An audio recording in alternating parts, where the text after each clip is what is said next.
Alors nous sommes dans la Cantique des Cantiques, Shira Shirim, Asher li Shlomo. Et nous sommes dans le Pasuk.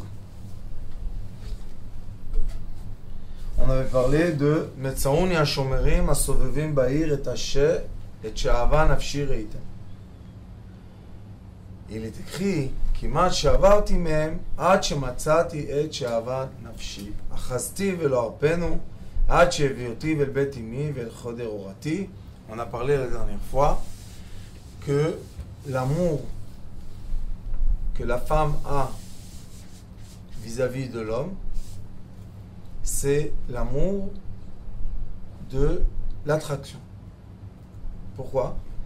Parce que la femme, elle a un besoin physique d'être contentée dans cette mitzvah. Et les sages disent qu'une femme pure, c'est une femme qui a l'envie de son mari. Physique. Et c'est pour ça qu'ici elle dit Achazti velo arpenu. Je vais le tenir et je ne vais pas le laisser. Mais lui, qu'est-ce qu'il doit faire? Et il continue, il dit qu'est-ce que ça veut dire? Que le besoin vital d'une femme est l'enfant. C'est un besoin vital. Une femme qui veut être contente, elle veut être enceinte. Elle veut avoir un bébé sauf et sain.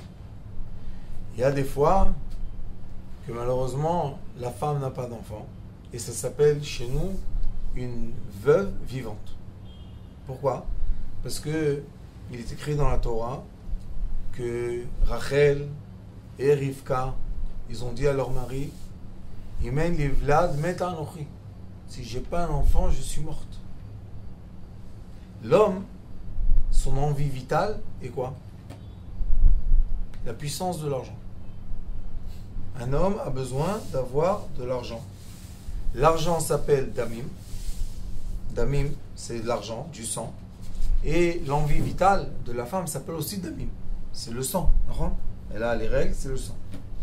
Dans la Torah, dans le livre de Bereshit, il est écrit qu'après qu'ils ont eu la faute qu'ils ont fait, il est écrit qu'ils ont eu 2 malédictions.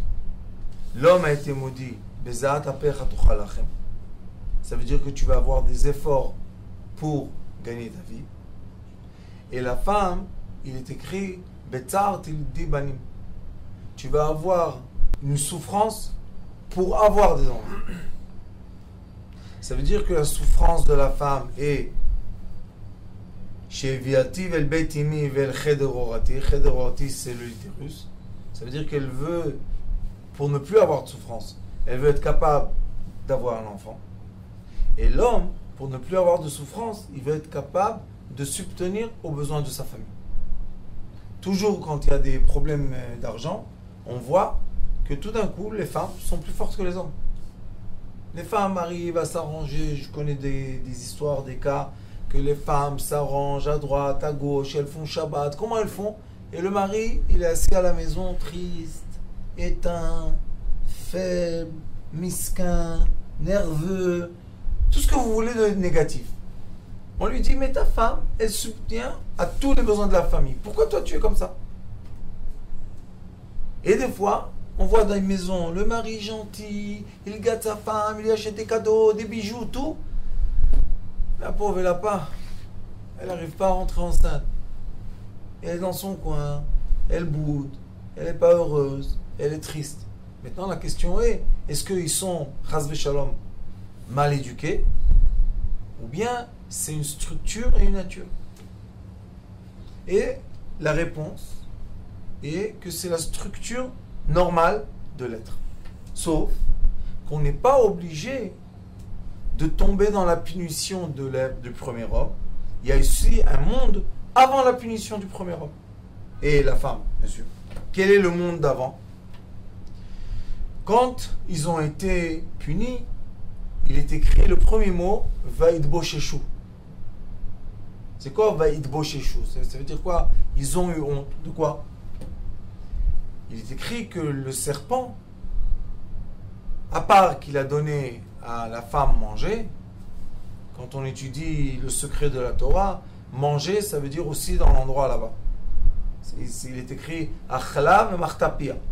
quand elle a été avec son mari, après elle doit être propre. Il y a toute une explication, sauf que la Torah, elle parle des paroles qui sont propres. Et on ne va pas dire que la femme a été, je sais pas quoi. Achla ou achtapia. Et le serpent, qu'est-ce qu'il a fait? Natan la lechol, achla me'etz hadat. Elle a mangé du fruit. C'est quoi manger du fruit? Une des explications qu'on trouve dans le Zohar Kadosh, c'est qu'elle a vraiment été, elle a eu un enfant de lui. Et elle a eu un autre enfant, parce que c'était le même jour, du premier homme. Tout ça se passait le vendredi avant Shabbat. Donc, quand ils sont nés les deux, ils sont nés 5. Il y avait Caïn avec sa jumelle et Hevel avec 2 jumelles. Quand ils sont nés, qu'est-ce qu'il est écrit? Que dans le Midrash, que le premier homme a vu Caïn. Il a vu que c'est pas le sien. Alors il a dit à sa femme, qu'est-ce que c'est ça? Qu'il est celui-là?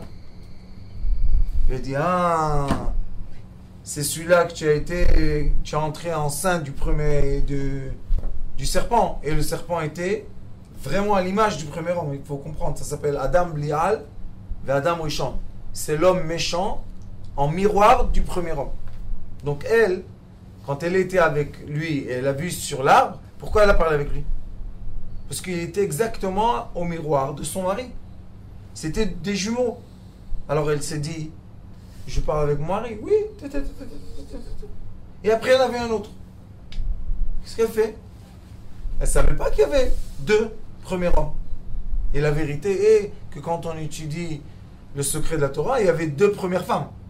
Il y avait la première Chava et la deuxième Ève. La première est la méchante, que jusqu'aujourd'hui elle fait rêver les hommes des bêtises. Et la deuxième était la vraie.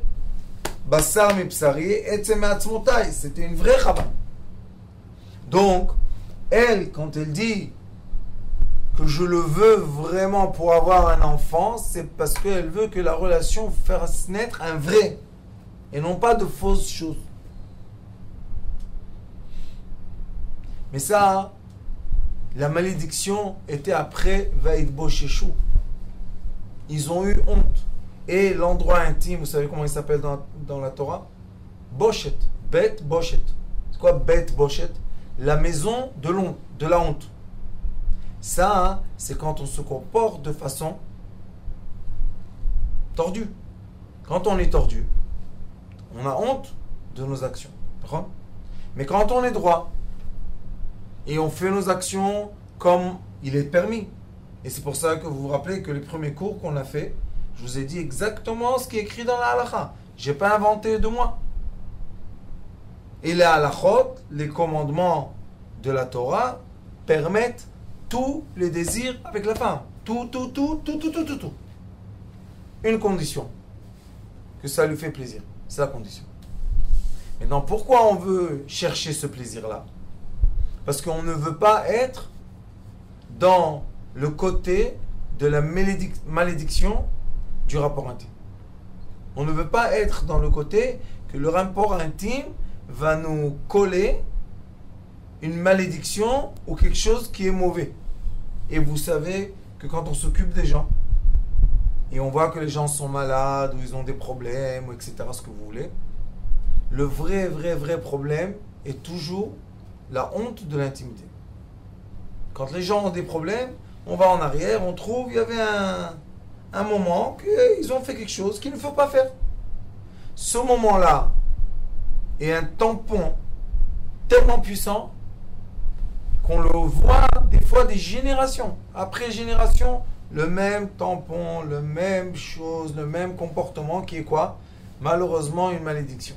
Et qu'est-ce qui s'est passé entre les 2 forces, la force du premier homme réel et la force du premier homme imaginaire? C'est que Caïn, qui est né de l'imagination, a tué Hevel, qui est né d'une action.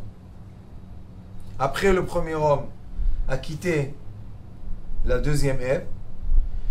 130 ans, et c'est pas n'importe quoi ce chiffre, 130 ans, il était avec la Ève imaginaire, et c'est lui qui a créé les démons et toutes ces entités-là qui jusqu'aujourd'hui, sont nos demi-frères. 130 ans. Et qui a réparé les 130 ans? Il est écrit que Yaakov est descendu en Égypte. Pharaon, il lui a dit, quel âge tu as? Il a dit 130 ans mauvaise. Yaakov, tu dis, pourquoi tu dis ça?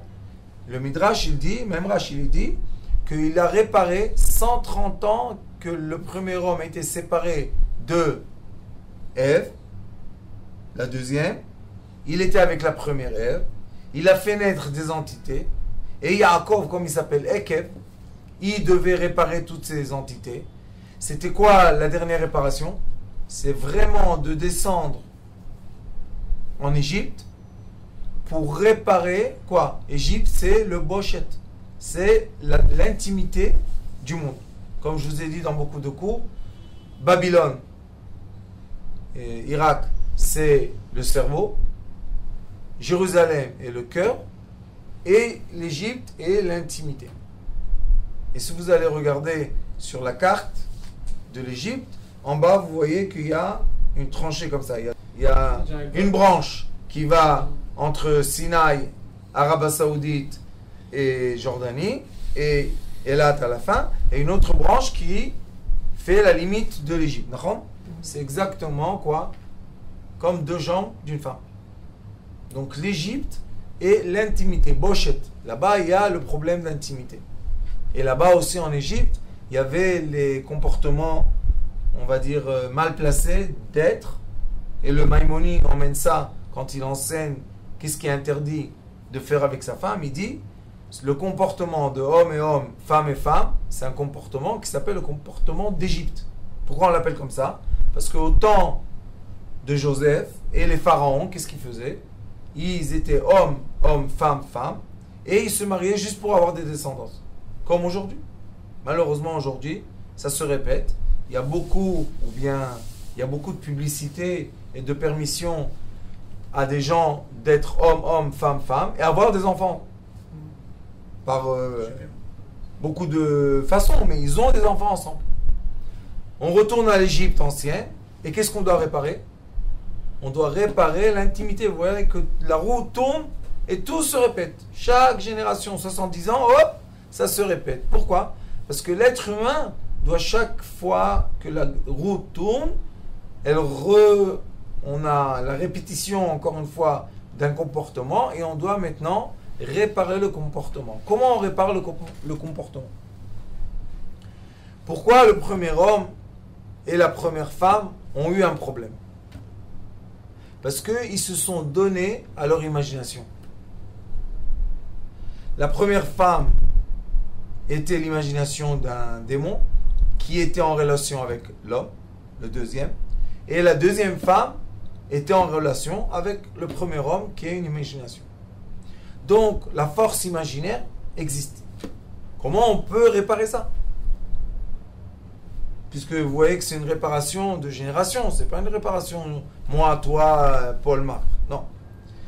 La réparation est que c'est l'enseignement de la Torah, que dès que nos enfants grandissent et ils ont une maturité intime, ils veulent se marier jeunes, on doit les marier jeunes. Pourquoi? Parce que la Torah dit, dès qu'ils sont matures, ils sont prêts à l'intimité, il faut les marier. Et il y avait, c'est pas longtemps, il y avait 100 ans à peine, on se mariait très jeune. Mon Rav s'est marié à 10 ans, il y en a qui se mariaient à 12, 14, mais c'était l'âge du mariage. Ceux qui se mariaient à 20 ans, c'était des gens, les pauvres, ils n'ont pas retrouvé leur chidre. Aujourd'hui, les lois qui sont imposées dans le monde occidental, ce sont des lois affreuses qui ne permettent pas le mariage jeune. Donc, de l'âge de 12 ans chez les femmes et 13 ans chez les hommes, jusqu'à l'âge de la permission du mariage, que j'ai entendu qu'en Europe, ça est parti jusqu'à 22 ans, ils veulent faire 23 ans. Pourquoi? Parce qu'ils disent qu'on doit permettre la femme, la pauvre, que déjà à 12 ans, ça commence à bouillir le feu, attendre jusqu'à quand qu'elle finisse son bac et un premier degré d'études. Mais ça, hein, c'est quoi? C'est la raison pour justifier le mauvais penchant qui interdit l'intimité juridique. Mais d'un autre côté, on sait tous, c'est pas un secret, que l'intimité se met en place. Regardez Facebook et tout ça, ils font même des lois contre des enfants de 6 ans, 7 ans, 8 ans, ils se mettent ensemble, ils font des choses. Alors où est la loi? Si c'est une loi qui interdit l'intimité, alors il faut arrêter ça. Mais comme on voit que l'être humain ne peut pas se retenir, parce qu'il a un besoin d'intimité, pourquoi on ne permet pas le mariage? Avant c'était 16 ans. On permet le mariage à 16 ans. Et comme ça, on a moins de problèmes. On a moins de choses tordues.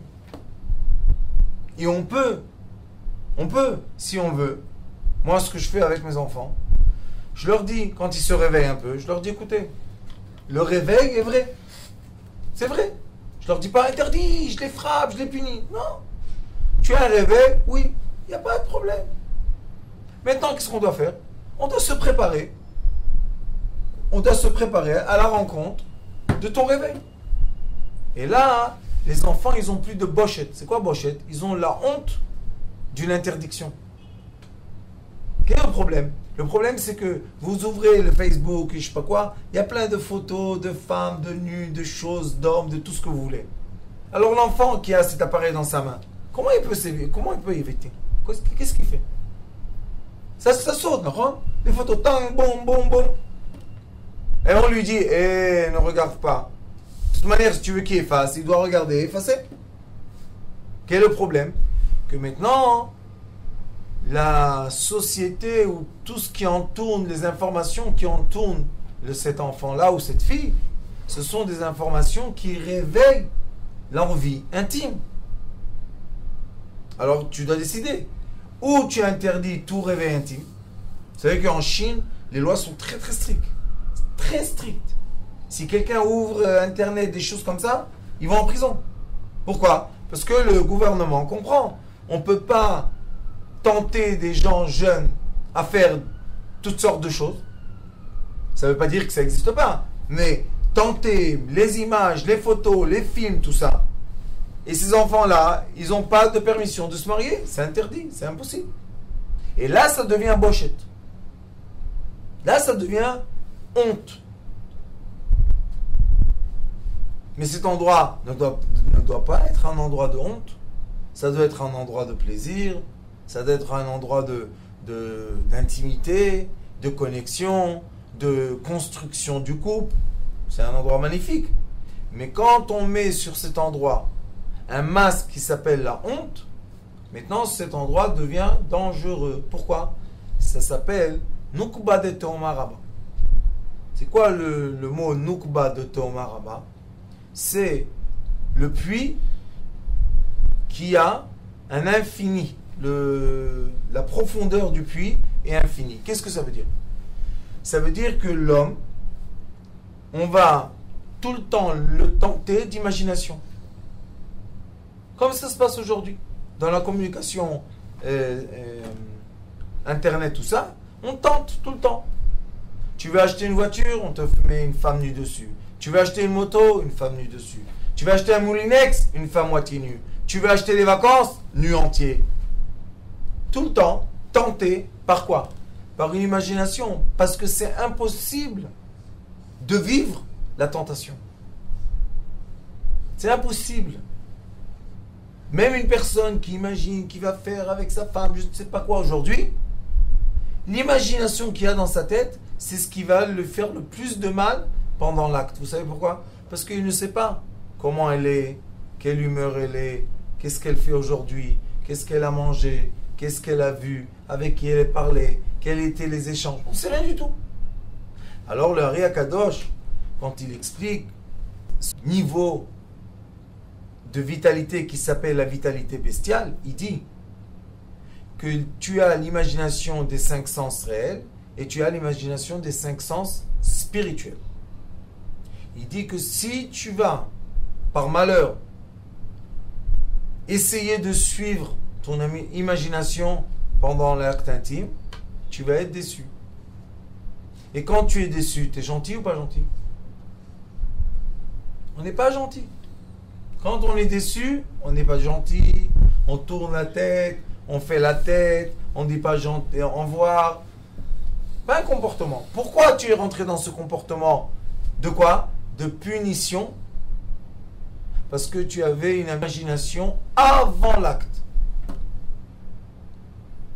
Et la force de la conduite de l'être humain, c'est que quand je rentre dans la chambre, je laisse dehors mon cerveau et la montre. Dehors. Interdit dans la chambre. Ni le cerveau, ni la montre. Maintenant, qu'est-ce qui va se passer dans la chambre? Je vais ressentir avec mon cœur, grâce à mon corps, ce qui se passe maintenant, la réalité physique de maintenant. Et cette réalité physique, je peux la faire monter le plus haut que je peux aujourd'hui, maintenant. Et je dois être content de ce que j'ai reçu maintenant. C'est pour ça que dit l'homme le plus sage, Shlomo HaMelech, le roi Salomon, il dit Ezu Ashir Asamer Bechelko. Il faut être content de notre part. Et qu'est-ce qu'elle fait, la femme imaginaire? Elle te dit, regarde, tu as vu ce qu'elle t'a dit aujourd'hui, comment elle t'a fait? Viens dans l'imagination, je te prends dans des histoires, oh, je vais te tourner la tête. Vous savez que j'ai vu, écrit dans certains livres, malheureusement, ils promettent à des gens de faire certaines conduites et ils vont recevoir dans le paradis des femmes. Comment dire? J'ai honte de m'exprimer, mais qu'est-ce que c'est cette bêtise-là? Donc la personne, elle vit dans l'imagination. Alors pourquoi tu es réel? Tu dois mourir. Et après, on va voir quelle est l'imagination. Est-ce que tu vas recevoir l'imagination que tu as imaginée maintenant? C'est sûr que non. Pourquoi? Personne ne sait ce qui va se passer dans son futur. Et c'est pour ça que ici, le roi Salomon a dit, sache que si tu veux être connecté avec ta femme à la réalité qui est l'abondance physique réelle,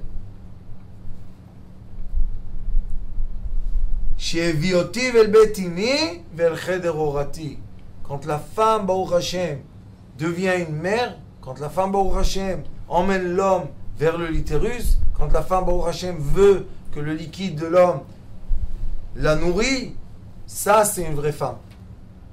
Et quand on est comme ça, et on enseigne ça, il n'y a pas d'honte. C'est ma femme. C'est une permission. Quelle est la différence entre une femme permise et une femme interdite? La femme permise, je me suis marié avec elle. La femme interdite. Aujourd'hui, il y a toutes sortes de mariages, de couples, de trucs. Mais chez les juifs, le mariage, c'est la ketouba. Alors il continue, il dit Ishbati etrem benot Yerushalayim. Je vous fais jurer les filles de Jérusalem. C'est quoi ce mot-là? Ishbati etrem benot Yerushalayim. Au Hachem, quand on étudie le pnimiut, la sagesse interne de la Torah, on sait que dans les livres du Ari Kadosh et dans le Zohar, l'endroit intime a des noms. L'endroit intime de la femme, il a des noms. Le clitérus s'appelle Nekudat Sion, le mont Sion, qui est en face du mur. Le G-point s'appelle Yerushalayim, Jérusalem. Et le col de l'utérus s'appelle Kodesh HaKodashim, Bet HaMikdash. C'est le temple sacré. Maintenant, quand on a les règles, on a les mots en parallèle, et on les a clitérus, point G et col de l'utérus, ou Nekudat Sion, Yerushalayim et Kodesh HaKodashim, maintenant on peut comprendre la signification qui est écrite ici. Je vous ai fait jurer les filles de Jérusalem. C'est quoi les filles de Jérusalem? Le point G, l'avantage qu'il y a sur le clitérus de la femme, c'est que le clitérus est extérieur. Donc le tendon, le clitérus est un tendon qui est comme ça. Ici, il y a la tête, et là, il y a deux comme ça, deux branches. Qu'est-ce qui se passe avec lui? Quand lui, c'est comme un ressort, quand lui, il se redresse, eux, ils s'écartent. Ça veut dire que lui, le clitoris, son travail, son rôle est d'ouvrir les portes. Et nous sommes dans la paracha de Chayei Sarah, et il est écrit dans le Zohar HaKadosh. Pourquoi ça s'appelle la grotte double? Maharat Machpelah. Pourquoi ça s'appelle une grotte double? Parce que cette grotte-là, c'est l'endroit intime de la femme. Et dans cette grotte-là, nous avons les lèvres extérieures et les lèvres intérieures. Donc le corps physique d'une femme est exprimé par des noms célestes très importants. Il est écrit dans le Talmud que Rabbi Akiva a dit à sa femme, Aselach Yerushalayim shel Zahav, je vais te transformer en Jérusalem d'or. Et les gens ils disent oui, c'est un des chapeaux qu'une Kala a sur sa tête quand elle se marie. Oui, mais ça veut dire aussi Yerushalayim, le point G, shel Zahav, tu vas être brillante. Comment ça se passe? Le clitoris, il écarte les lèvres. Mais quand les lèvres sont écartées, maintenant on a ici, point G. Le point G, c'est plein de nerfs vifs. De nerfs vifs. C'est plus un tendon vif, ce sont des nerfs vifs. Et ces nerfs-là, quand on rentre dedans, c'est comme une petite éponge. C'est pas comme tout ce qu'il y a en bas, la structure est différente. Et cette structure-là, Baruch Hashem, élève la femme. Maintenant, si la femme elle a honte de ressentir des sensations magnifiques, on peut dire presque au-delà de la nature de plaisir, qu'est-ce qu'elle va faire? Elle va coincer, elle va pas permettre. D'accord? Et quand elle va coincer, elle va faire passer l'homme d'une étape à l'autre et on oublie un étage. C'est impossible de faire ça. Pourquoi? Parce qu'après, la fin de l'acte n'a pas été construit comme il faut. On ne peut pas rentrer dans le Kodesh HaKodeshim comme ça quand on veut. Lo bechol et yavo el Kodesh, il est écrit. Pas quand on veut, on peut rentrer dans le Kodesh HaKodeshim. C'est pour ça que la Mishnah, le Talmud nous explique, Masechet Yevamot, il dit, quand l'être humain est sur les clitoris, ça s'appelle Nishuk, embrasser. Quand il est juste sur le point G, vous savez comment ça s'appelle? Me'are. Me'are. Me'are, on écrit Mem Ain Reish Ei. C'est deux mots. Ma, R. Ma, c'est 45, c'est l'être. Femme et homme, c'est un être. Se réveille. Ou bien, Ma, Ra. L'être méchant. Et vous voyez que même les noms, les expressions expliquent qu'est-ce que je peux ressentir. Ou bien, d'un côté, je peux ressentir un réveil magnifique d'amour. D'un autre côté, je peux ressentir que je suis un être méchant quand je fais ça. Le plaisir est méchant. Ça remonte à où? Ça remonte au premier homme avec la femme. La femme du premier homme qui s'appelle Ève la deuxième, quand elle a fait ce qu'elle a fait avec le premier homme méchant, après elle est venue chez son mari, elle avait honte ou pas? C'est sûr qu'elle avait honte. Puisque le même jour elle était enceinte, le même jour elle a accouché, c'était pas comme nos dimensions à nous.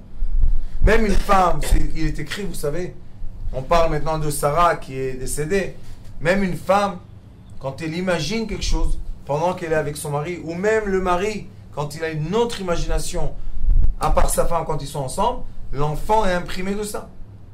Il y a une histoire dans le Talmud, qu'il y avait un grand roi, et avec sa femme, ils avaient des problèmes, ils n'avaient pas d'enfant.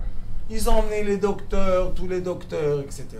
Un jour, il est venu un sage, il lui a expliqué à la femme quelque chose, et Baruch Hashem, tout le royaume heureux, qu'est-ce qui se passe? Elle est enceinte. Les médecins la gardent, la préservent, ce que vous voulez. Ils étaient deux blancs. Et qu'est-ce qui est né? Un enfant noir. Oh, il va voir, quel désastre. Tout le monde a essayé de cacher. Il voulait acheter un autre bébé pour changer le bébé, mais vous savez, la rumeur, elle va très très vite. Et le roi a dit, il faut condamner la reine à mort. Pourquoi? Comment elle a un enfant? Moi je suis blanc, elle est blanche. Comment elle a un enfant? Bon, ils ont fait un tribunal, ils ont dit, condamner la mère et le petit à mort. Pourquoi? C'est une honte pour le roi et le royaume. Et il est venu un sage. Il a dit, vous savez qu'avant, j'espère qu'aussi aujourd'hui, il faut faire attention, ne pas laisser les enfants rentrer dans la chambre des parents. La chambre des parents, c'est Beth Amikdash. On ferme et c'est tout. Ils n'ont rien à faire là-bas. Même quand ils sont bébés, le plus tôt possible, sortir là-bas. Et un sage est venu, il a dit, attendez, avant que vous condamnez un mort, je veux rentrer dans la chambre intime. Comment on va le faire? Personne ne rentre là-bas. Il a dit, faites-moi rentrer, je vous expliquer. Il est rentré avec le roi et avec la reine. Et leur lit était en position qu'en face du lit, il y avait une grande statue noire d'un être noir. Donc elle, toutes les nuits, et pendant qu'elle était avec son mari, qu'est-ce qu'elle regardait? Ça. Et le Zohar HaKadosh dit que la vision du mari ou de la femme, ou la pensée, pendant qu'ils sont en train de faire l'enfant, cette vision-là va être l'emprunt de l'enfant. Et des fois, on voit dans les couples que, par exemple, le premier bébé ressemble beaucoup au mari ou ressemble beaucoup à la femme. On voit comment on est amoureux l'un des autres. On voit l'amour qu'on a vis-à-vis de l'autre. Et des fois, on a un bébé, ni le mari ni la femme. D'où il vient celui-là? On l'a vu accoucher, oui, c'est lui, oui. On a mis les anneaux, oui. Alors d'où il vient? Il vient de l'imagination de l'être. L'imagination de l'être. Et ce qu'on veut, pour ne pas avoir honte, après, on doit être capable de nettoyer toutes les déformations et les imaginations qu'on emmène avec nous au mariage, pour être capable de faire naître un être qui est le fruit de l'amour. C'est pour ça que le jour de la choupa, le jour du mariage, quand on est en dessous du drap, ce jour-là, tout ce qui s'est passé dans notre passé s'efface, tout.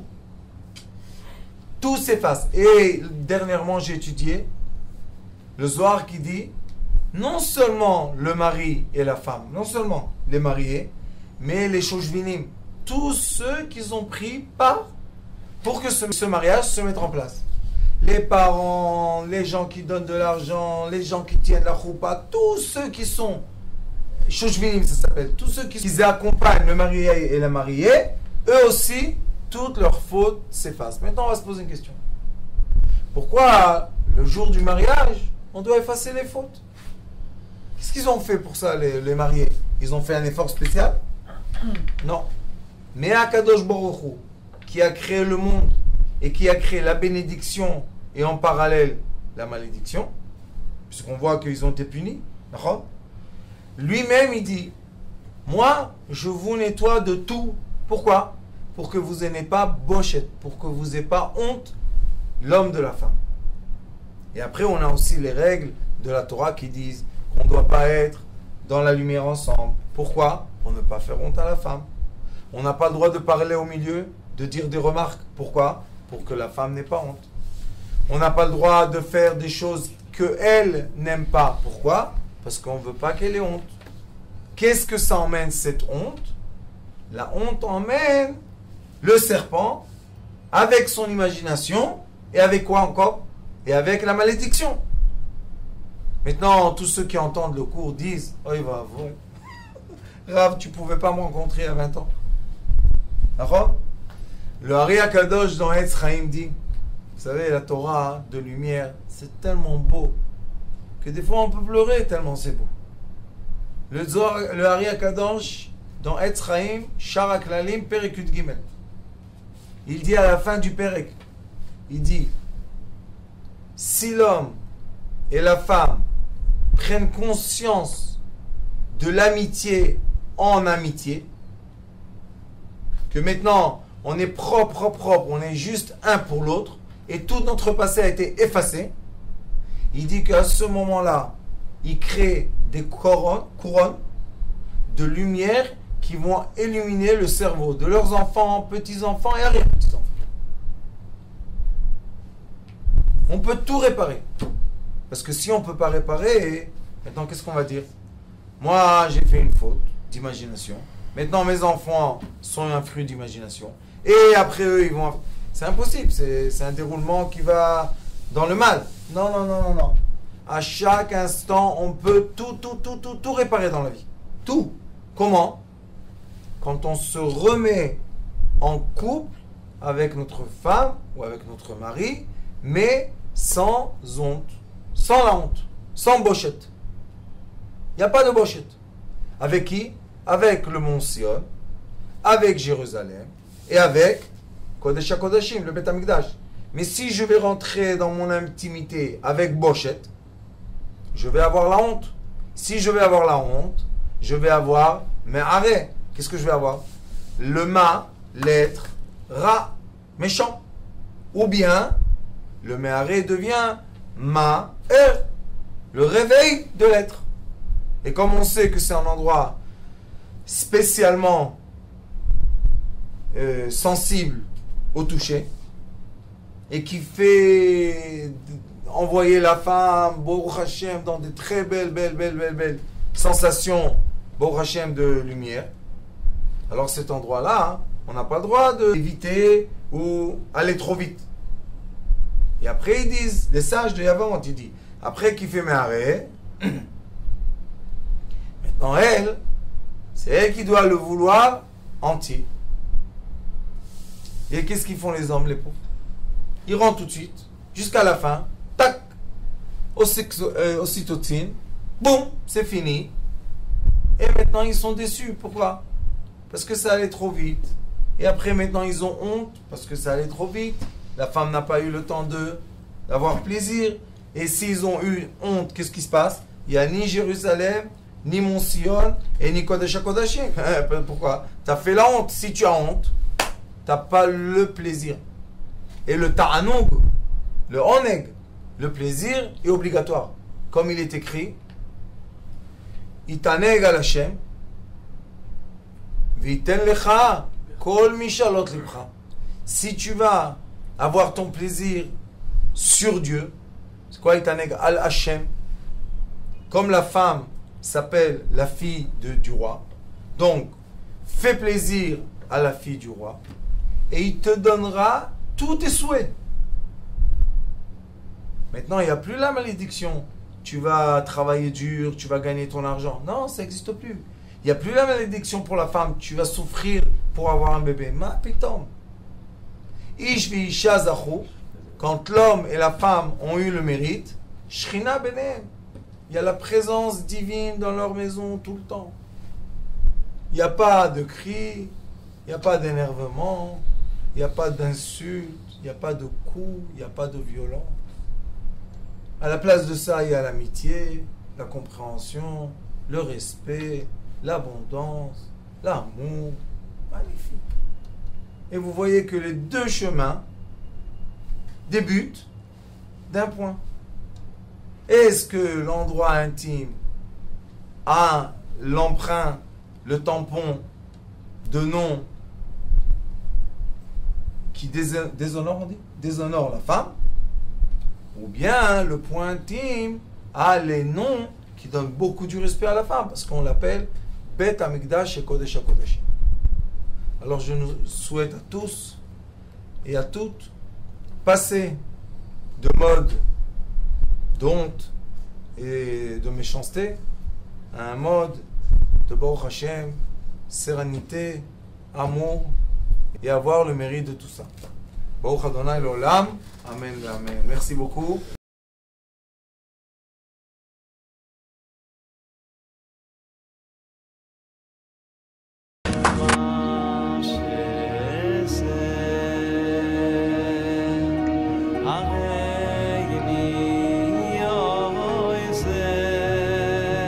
הוא היה אומר לי, בבית שלי יש מלאכים, לא רוצה לצאת מהבית.